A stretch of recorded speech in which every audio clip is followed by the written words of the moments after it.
India, சீனா உள்ளிட்ட நாடுகள் உற்றுநோக்கும் இலங்கை அதிபர் தேர்தலுக்கான வாக்குப்பதிவு நடைபெற்று வருகிறது. இதில் தமிழர்களின் வாக்கு யாருக்கு, அங்கு தற்போதைய வாக்குப்பதிவு நிலவரம் எப்படி உள்ளது என்பது உள்ளிட்ட பல்வேறு தகவல்களை பார்க்க இருக்கிறோம். இதற்காக செய்தி அறையிலிருந்து CR ராஜ்குமார் நம்மோடு இணைந்திருக்கிறார். ராஜ்குமார், இனி நீங்கள் தொடரலாம். நன்றி விக்னேஷ். அதாவது இலங்கை தேர்தல் வரலாற்றிலே கிட்டத்தட்ட 73 ஆண்டுகள் இலங்கை நாட்டின் தேர்தல் வரலாற்றை பார்க்கும்பொழுது தற்பொழுது நடைபெற்று வரக்கூடிய அதிபர் தேர்தலுக்கான வாக்குப்பதிவு மிக முக்கியமாக பார்க்கப்படுகிறது. அதே போல கடந்த 2022ஆம் ஆண்டு ஏற்பட்ட பொருளாதார வீழ்ச்சி, அதைத் தொடர்ந்து இலங்கை நாட்டில் மக்களினுடைய போராட்டம், தொடர்ந்து விலைவாசி உயர்வை கட்டுப்படுத்த வேண்டும், வேலைவாய்ப்பு இல்லாமல் மக்கள் பெரும் சிரமத்தை சந்தித்து வருகிறார்கள், விலைவாசி பெருமளவுக்கான வாழ்க்கை சூழலை பாதித்திருக்கிறது என்ற பல்வேறு நெருக்கடிகளுக்கு பிறகு தற்பொழுது அதிபர் தேர்தல் நடைபெற்று வருகிறது. இந்தியாவுக்கு அண்டை நாடாக தீவு தேசமாக இருக்கக்கூடிய இலங்கை நாட்டினுடைய அதிபர் தேர்தல் உலக நாடுகள் முழுவதுமே உற்று நோக்கக்கூடிய ஒரு மிக முக்கிய தேர்தலாகவே இருக்கிறது. தற்போதைய அதிபர் ரணில் விக்ரமசிங்கே, எதிர்க்கட்சி தலைவர் சஜித் பிரேமதாசா, அதே போன்று தேசிய மக்கள் சக்தி கட்சி சார்பாக அனுராக் குமார திசாநாயக், முன்னாள் அதிபர் ராஜபக்சேனுடைய மகன் நமல் ராஜபக்சே, தமிழர் கட்சிகளின் சார்பாக பொது வேட்பாளராக அரியநேந்திரன் உள்ளிட்ட 38 வேட்பாளர்கள் களத்தில் இருக்கிறார்கள். தொடர்ந்து பல்வேறு வாக்குறுதிகள் தேர்தல் பரப்புரை நேரத்தில் இலங்கை மக்களுக்கு வழங்கியிருந்தார்கள். குறிப்பாக இலங்கை நாட்டை பொருளாதார ரீதியாக வளர்ச்சியடைய செய்வது, வேலைவாய்ப்பை உருவாக்குவதற்கான நடவடிக்கைகள், விலைவாசி உயர்வை கட்டுப்படுத்துவது உள்ளிட்ட பல்வேறு விதமான வாக்குறுதிகள் மக்களுக்கு அளிக்கப்பட்டது. அது மட்டும் இல்லாமல் இந்த தேர்தல் முறை, அதாவது இனவாதம் இல்லாமல் கிட்டத்தட்ட இலங்கை நாடு முழுவதுமே பரப்புரை செய்வதற்கான நடவடிக்கை களத்தில் இருந்த அதிபர் வேட்பாளர்கள் அனைவருமே அதற்கான நடவடிக்கைகளை மேற்கொண்டார்கள். தற்பொழுது இலங்கையிலிருந்து செய்தியாளர் நிக்சன் தற்போது நம்மோடு தொலைபேசியில் இணைந்திருக்கிறார். அவரோடு பேசுவோம். சார் வணக்கம். வணக்கம். இலங்கை அதிபர் தேர்தலில் பரப்புரையில் இருக்கும்போது முக்கியமான, அதாவது இதுவரை இருமுனை போட்டி மட்டுமே அதிபர் தேர்தலில் இருந்து வந்த நேரத்தில் இந்த முறை மும்முனை போட்டி நிலவ இருக்கிறது. ரணில் விக்ரமசிங்கே, சஜித் பிரேமதாசா, அனுராக் குமார திசாநாயக் உள்ளிட்டவர்கள் இலங்கையில் தெற்கு, மத்திய மாகாணம், வடகிழக்கு மாகாணம் என அனைத்து பகுதியிலுமே பரப்புரை செய்தாங்க. மக்கள் எதை முன்னிறுத்தி அவர்கள் தங்களுடைய வாக்குகளை பதிவு செய்வார்கள்? தற்போது வாக்குப்பதிவு அங்கே எப்படி இருக்குன்னு நீங்கள் பார்க்குறீங்க சார்? வாக்குப்பதிவு சுமூகமா ஆரம்பிக்கப்பட்டிருக்கின்றது. மக்களுடைய எண்ணங்களை பொறுத்தவரையிலே பொருளாதார நெருக்கடி 2022ஆம் ஆண்டு ஏற்பட்ட பாரிய பொருளாதார நெருக்கடியின் பின்னர் நடைபெறுகின்ற ஒரு தேர்தல், அது நிறைவேற்று அதிகாரம் கொண்ட ஜனாதிபதி தேர்தல். சர்வதேச நாணய நிதியம் மற்றும் உலக வங்கி, பாரிஸ் கிளப், இந்தியா, அமெரிக்கா, சீனா போன்ற நாடுகளிடம் கடன் வாங்கி சிறிதளவேனும் பொருளாதார நிலைமையை சீர் செய்து கொண்ட நிலைமையாக நடைபெறுகின்ற இந்த தேர்தல். இதிலே மக்களுடைய வாக்களிப்புடைய பங்களிப்பு என்பது நான் நினைக்கின்றேன் பொருளாதார ரீதியாக இலங்கை தீவுக்கு இருக்கக்கூடிய பிரச்சனைகள் மீளவும் அப்படியான ஒரு நிலைமை வந்துவிடக் கூடாது என்ற அந்த எண்ணத்தோடு தான் சிங்கள மக்களே அதிகமானவர் வாக்களிக்கிறார்கள். அநேகமாக எல்லா மக்களுமே அப்படியான எண்ணத்தோடு தான் வாக்களிக்கிறார்கள். இம்முறை பிரதானமான 3 வேட்பாளர்கள், அதிலே 2 வேட்பாளர்கள் விக்ரமசிங்க, சஜித் பிரேமதாசா ஆகியோர் ஏற்கனவே ஆளுங்கட்சியில் இருந்தவர்கள், பிரதமராக ஜனாதிபதியாக இருந்தவர்கள்.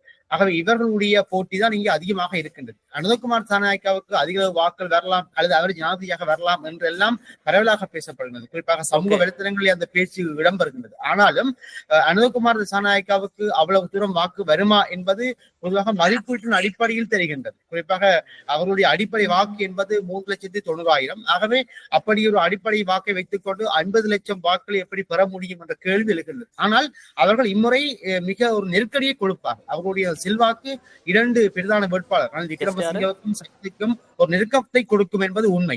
ஆனால் வெற்றி வாய்ப்பு என்பது நான் நினைக்கிறேன் விக்ரமசிங்க அல்லது சஜித் பிரேமதாசா அந்த இருவருக்கிடையே தான் பெறப்போகின்றது.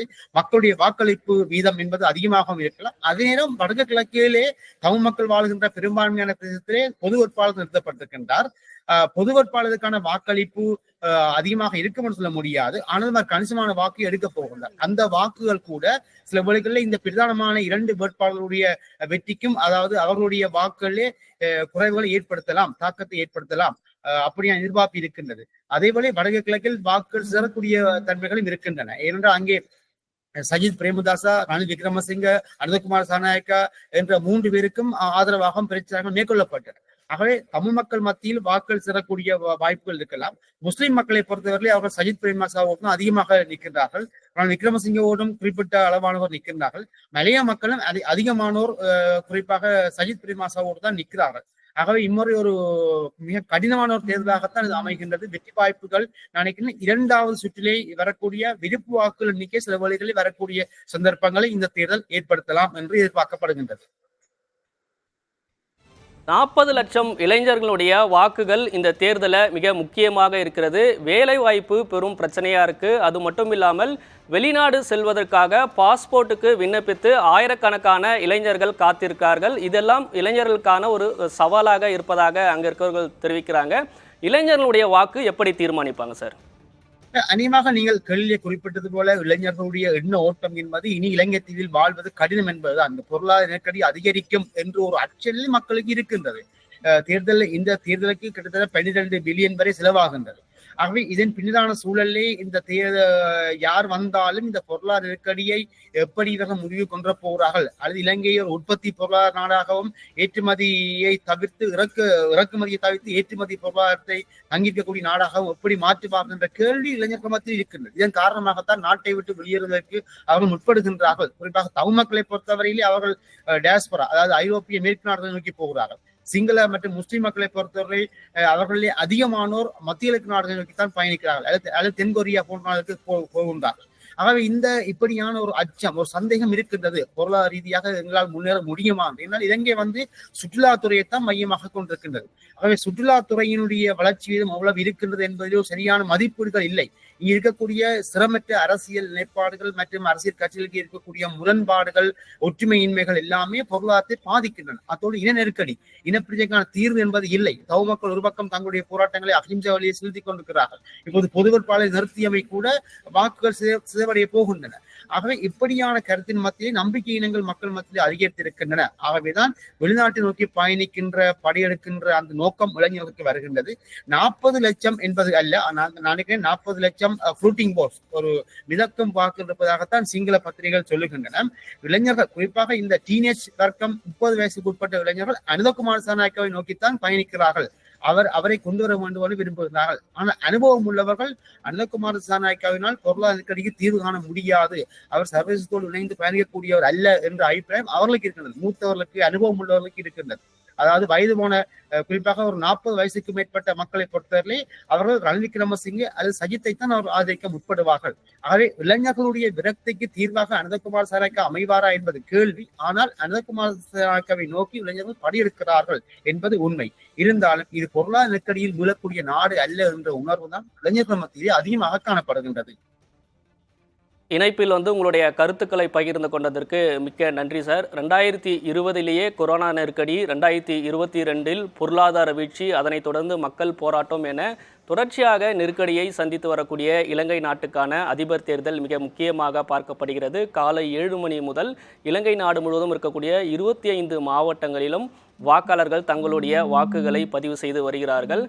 தற்பொழுது இலங்கையிலிருந்து பொருளியல் பேராசிரியர் அமிர்தலிங்கம், கொழும்பு பல்கலைக்கழகத்தினுடைய பேராசிரியர் அமிர்தலிங்கம் நம்மோடு தொடர்பிட்டார். அவருடைய பேசும். சார் வணக்கம்.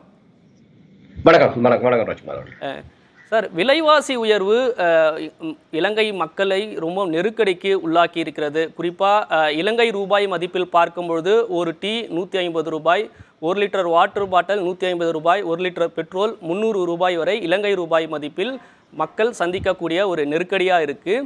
அதே போல் பல வாக்குறுதிகள் கொடுத்தாலும் அடுத்த 5 ஆண்டுகளில் பொருளாதார வளர்ச்சியை எப்படி ஏற்படுத்துவது என்பது அதிபர் வேட்பாளர்கள் யாரும் பெருமளவுக்கு சொல்லலை அப்படின்றாங்க.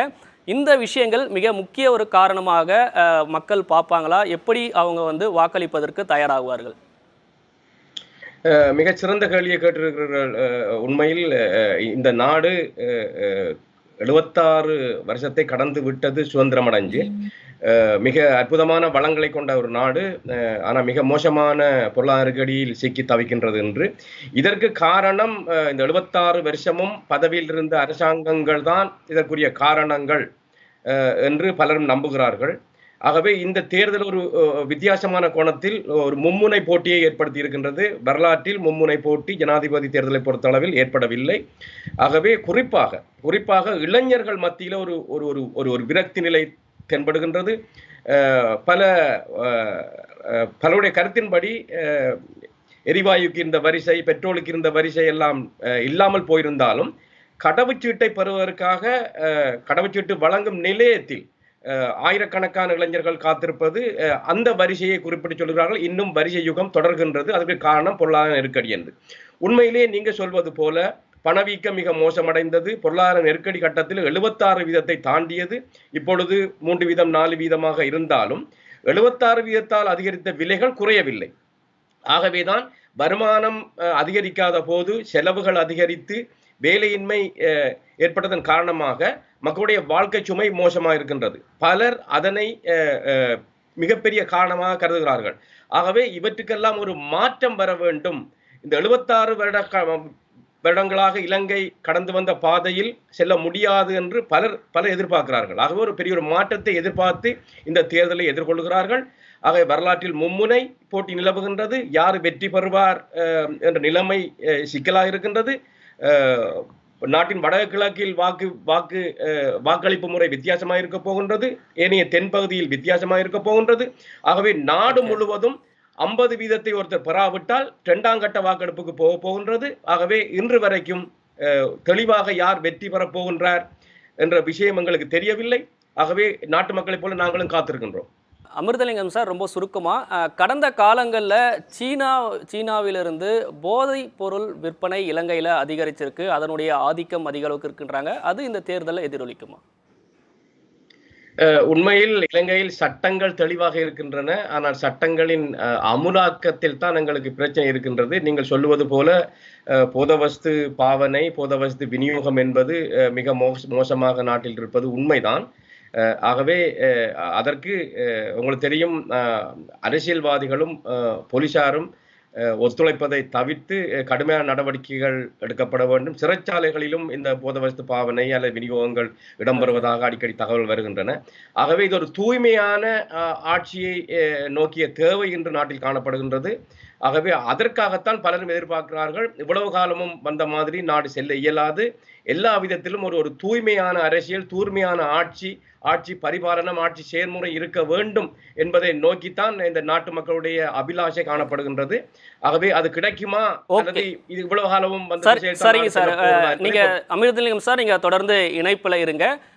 இலங்கை தேர்தலின் போது வடக்கு மற்றும் கிழக்கு மாகாணங்களில் இருக்கக்கூடிய தமிழர்களுடைய வாக்குகளை மையமாக 3 வேட்பாளர்களும் மிக தீவிரமாக பரப்புரையில் ஈடுபட்டாங்க. தற்போது யாழ்ப்பாணம் பகுதியிலிருந்து புவனேஸ்வரன் கஜிந்தன் செய்தியாளர் நம்மோடு தொடர்பில் இருக்கார். அவரோட பேசுவோம். சார் வணக்கம். வணக்கம் சார். ரணில் விக்ரமசிங்கே, சஜித் பிரேமதாசா, அனுராக் குமார திசாநாயக், இந்த 3 பேரும் வடக்கு கிழக்கு மாகாணங்களிலும் நேரடியாக பரப்புரை செய்தாங்க, கேம்பெயின் பண்ணாங்க, பல வாக்குறுதிகளை கொடுத்துட்டு இருக்காங்க.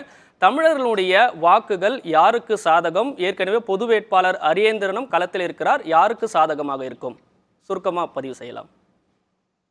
இந்த தேர்தலில் நாங்கள் பார்ப்போம்னு சொல்லி சொன்னா மும்முன போட்டி இருக்கு. இதுல இந்த தடவை முன்முன போட்டி இருக்கு. இந்த தேர்தல் ஒரு கடந்த காலத்தோட ஒரு வித்தியாசமா நடக்குது. என்னன்னு சொல்லி சொன்னா, கடந்த காலத்துல ஆட்சியாளர்களுடைய ஒரு சீரான ஆட்சியின் மேல நிர்வாக திறனின்மை காரணமாக மக்கள் அவர்களை ஒரு அறகலிய போராட்டம் மூலம் விரட்டி அடித்த பின்னர் இந்த தேர்தலான முதலாவது தடவையாக நடைபெறுகின்றது.